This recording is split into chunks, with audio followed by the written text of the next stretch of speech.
Non, comment vous faites comme si vous ne maîtrisez pas la chanson?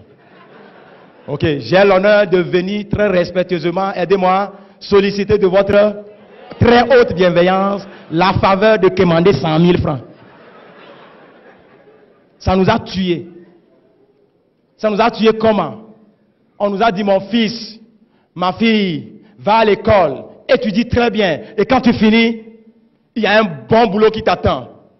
Il suffit d'écrire cette phrase sur un bout de papier, tu vas aller te déposer dans les meilleures entreprises, tu vas gagner un bon boulot, tu vas gagner un bon salaire, tu vas te marier, tu vas fabriquer de bons enfants et tu viendras prendre soin de nous. C'est ce qu'on nous, en tout cas, c'est ce qu'on nous a dit.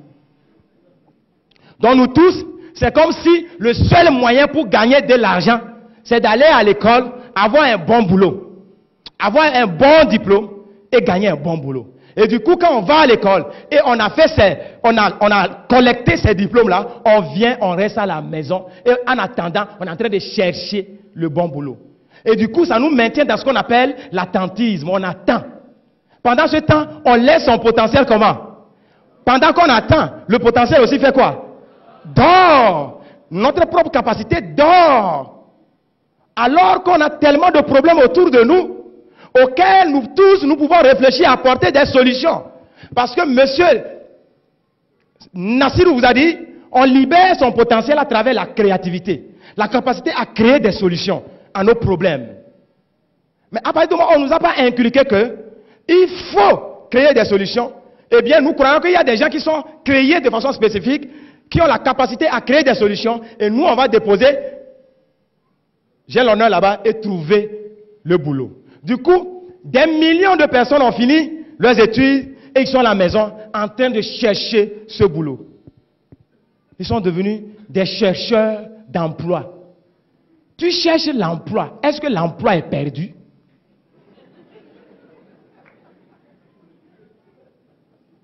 Au lieu qu'on forme, excusez-moi, au lieu qu'on forme des créateurs d'emploi, les créateurs de solutions, les créateurs de travail, on forme des chercheurs d'emploi. Donc du coup, beaucoup d'entre vous, les parents, vous avez dépensé des millions pour l'éducation de vos enfants, ils ont fini, ils sont revenus à la maison, ils deviennent encore une charge à la maison. Puisqu'on lui a dit, il faut trouver un bon boulot. Au lieu qu'on lui inclut qu'il a toutes les capacités, quand il finit l'école, s'il n'a pas trouvé le boulot, il n'a qu'à créer lui-même son propre boulot. Et on attend. Oh, mesdames et messieurs, quand tu attends, tes problèmes aussi t'attendent. On va dire ça ensemble. Si tu attends, ça t'attend. Notez ça. On va répéter. Si tu attends, ça t'attend. C'est-à-dire, si tu attends, ça t'attend, ça veut dire, si tu attends, tes problèmes aussi t'attendent. C'est-à-dire, si tu ne fais rien, tu vas avoir beaucoup de problèmes, tu vas avoir envie de satisfaire à tes besoins, mais tu ne peux pas, tu vas souffrir. Donc tes problèmes aussi attendent. J'étais en Côte d'Ivoire, quand j'ai dit, si tu attends, ça t'attend, il y a un monsieur qui a dit, non, si tu attends, Satan t'attend.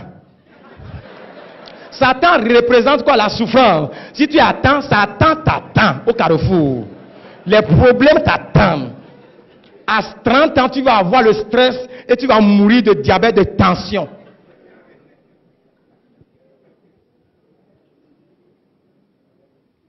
Et ça nous maintient dans quoi? La dépendance. On dépend maintenant des parents. On dépend de la seule personne qui va au boulot, il revient avec son salaire. Et le peu de salaire qui revient, nous tous on va manger. Regardez, mesdames et messieurs, nous avons eu même des parents qui n'ont jamais été à l'école, mais ils ont su gagner de l'argent pour nous envoyer à l'école. La plus forte raison, vous et moi qui avions été à l'école, qui connaissent maintenant comment s'exprimer en français, on doit gagner l'argent. Gagner de l'argent ne doit pas être conditionné par les diplômes.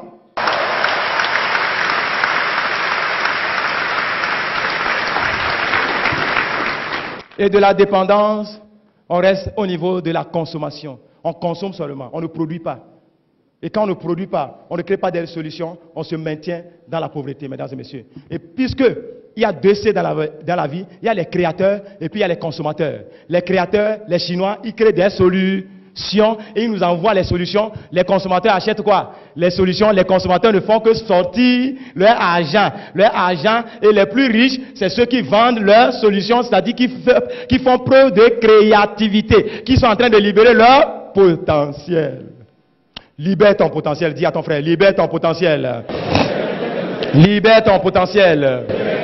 Sois créative. Sois créatif. Sois une solution pour les autres. Alors, vous allez dire vous-même, je libère le plein de mon potentiel.